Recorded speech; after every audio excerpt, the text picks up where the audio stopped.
I made the mistake of searching the deep web one time. I saw on Reddit some people were talking about this thing called Tor that allows you to search the deep web, and it was basically a post asking for the strangest things people have come across on the deep web. It intrigued me, some of the things people have found, so I went along and downloaded Tor. Someone on Reddit posted a link to a basically hidden wiki with a bunch of useful links to the dark web. I was shocked at how many child pornography links there were. I did my best to steer clear of anything like that. I did come across a link that took me to another page with a bunch of links, called the Black Pages. The page was black with a bunch of red and yellow links. The red pages seemed to be the strangest. There was one link called Personal Assassin and another called Dead Pets. Reading some of those links, I realized how messed up this whole deep web thing really was. I clicked a yellow link and ended up at yet another page full of links. There, I found something that seemed interesting. It was called the Secret Society chat. I clicked on the link, and it took even longer than all the other pages took to load. I'd say I stared at a blank white screen for a good minute before the page finally turned black and a chat box popped up. Next to the chat box was a black video screen. I wish that I had just clicked the back button at that point, but instead I typed "hey" in the chat box. What happened next was weird. Someone wearing a mask sitting in a dark room popped up on the screen. I felt like my heart stopped when I saw my face pop up on the screen as well. The website was using my webcam even though I naturally keep it off. I covered it with my thumb and tried to close the page, but at this point my taskbar was gone, along with the minimize and exit buttons at the top of the Tor window. I tried hitting Ctrl-Alt-Delete, but it did nothing. And then there was a muffled, distorted voice coming from my speakers. I could only assume it was the guy in the mask speaking. He was masking his voice with some kind of voice changer. I clearly remember, he said, "I still see you, James." My heart sank. He had said my name. I began holding the power button on my laptop, and it felt like an eternity before it finally cut power. I didn't know if I should report what happened to the police, but from what I knew, everything was anonymous with Tor, so it didn't even seem worth it. It was obviously just a low-life hacker. I went on with my life after deleting the Tor browser from my computer, but about 2 weeks later, my mom threw a letter in my room. She told me it came in the mail for me. There was no return address on it.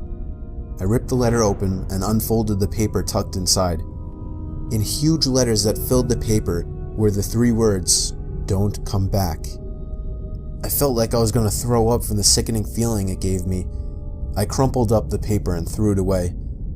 I didn't call the cops as it seemed pointless, and I didn't tell my mom because it would only cause her to panic.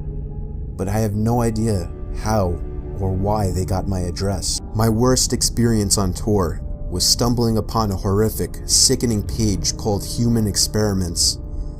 I don't remember where exactly I found it. It was buried deep somewhere in a link archive page. The homepage described the content on the site. I was distraught at what I was reading. It said in a red, bloody font, "The experiments conducted for this website are to prove that not all humans are born equal. The people chosen to be experimented on were usually homeless, but also the unfortunate souls that happen to get caught by these sick fucks. These so-called experiments ranged from starvation and water restriction, reactions to extreme pain and torture, infections and diseases, and even infant tolerances to x-rays, pain, and heat." I had seen all those horrific shock videos like 3 Guys, 1 Hammer, so I thought I would be prepared for what I was going to see, but I wasn't. I made the mistake of clicking on the first link to the experiment photos. I honestly had to retain the urge to puke. I don't want to even give a description of what I saw, but I'll just say, there were innocent victims, people just like you and I, going through horrible, horrible things that nobody should ever go through. Against my better judgment, I scrolled the entire page, and it only got worse. Pretty soon a whole section dedicated to infants and toddlers came up. I had somehow made it to the bottom of the page, and then a little box popped up on the screen. I didn't know what it was until a line of text popped up. The text said, "Did you enjoy the site?" I realized it was a chat box. I typed, "Who is this?" The stranger promptly replied, evading my question by saying, "What was your favorite part of the site?" I asked the same question again. This time he actually acknowledged my question and told me he was the site owner. I told him that this was sick and inhumane and that I would report this site immediately. That was my biggest mistake, telling him that, because after a short pause, he finally said, I see your name is Michael, and you live in Massachusetts." He was right, but instead of clicking out of that browser right away, I typed in, "No, you're wrong." About 10 seconds later, he typed something that made my heart feel like it shriveled up, and that was my address, my complete, correct home address. His final words were, "Have a nice day." I closed the browser and slammed my laptop shut. I called the police first thing before even telling my parents. When the cops got to our house, I explained everything to everyone at once. They wanted to see my computer since I didn't remember the link to the website. Unfortunately, the Tor browser doesn't save your browsing history, so I couldn't even help them in shutting down this website. The cops told us that if what I said was true, that we should find another place to stay as soon as possible. Thankfully, this was around the time that we were looking to move away anyway. I couldn't believe how fast my parents were able to sell the house and find another. I apologized to them every day for a month after this happened. I hated to have to make them go through this all. I liked to think the guy in the chat was just bluffing, but I couldn't take the chance. I don't think anybody should ever look into the deep web, as there is no good to come. There used to be a website on the dark web called the Silk Road. It was an underground illegal drug marketplace. I had heard about it through friends that had used it. Our weed dealer was moving out of state and he was our only connection, so my friends started using this website and claimed that it was legit. The timing couldn't be better to score some pot since my parents were in Atlantic City for the weekend. I downloaded the Tor browser and checked it out.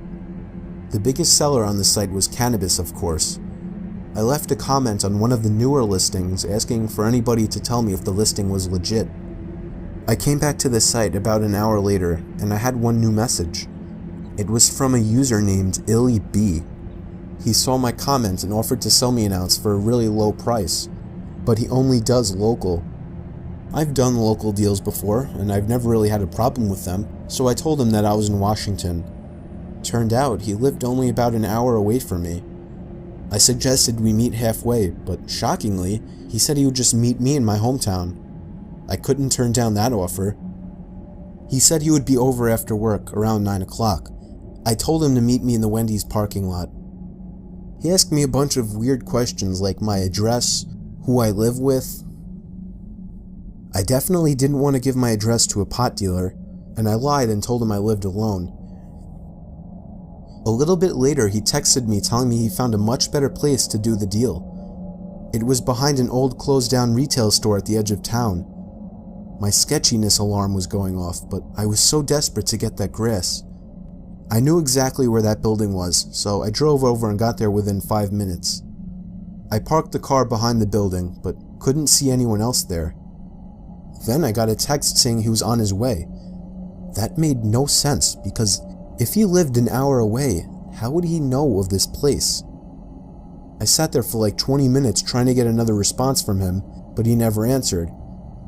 I decided to just give it up. I had a feeling something sketchy was going on and that I should just leave while I still could. It took me 10 minutes to get back home. My front door was open. I knew I had shut it, so I was worried that my parents had gotten home early. I parked my car in the driveway since my dad didn't take it and went back inside. The light upstairs in my parents' bedroom was on, and I heard some kind of shuffling noise. I shouted "Mom" and "Dad," and the noises stopped. The door to the room slammed shut, and I knew something was wrong. My dad's car wasn't even in sight, and now he's not answering. It took me long enough to realize that whoever was in there wasn't either one of my parents. Since I'm a straight-up idiot, I grabbed a carving knife from the kitchen and charged upstairs to my parents' room. I practically almost broke down the door after slamming it open, I didn't see anyone, but I right away picked up on the fact that my mom's jewelry case was opened.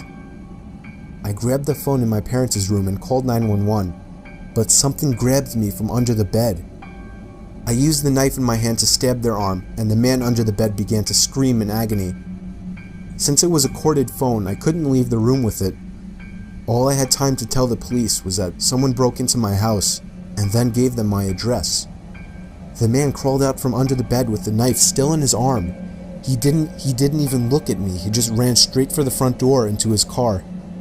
The best I could describe him was that he was a black man with a backwards hat and raggy clothing, and he drove a black Honda Accord. Of course, I couldn't tell the police much. I couldn't bring up the website, as it was illegal to use it. All I could do was describe him to the best of my ability. So he's still out there home free. I can only guess he got my address by hacking me somehow.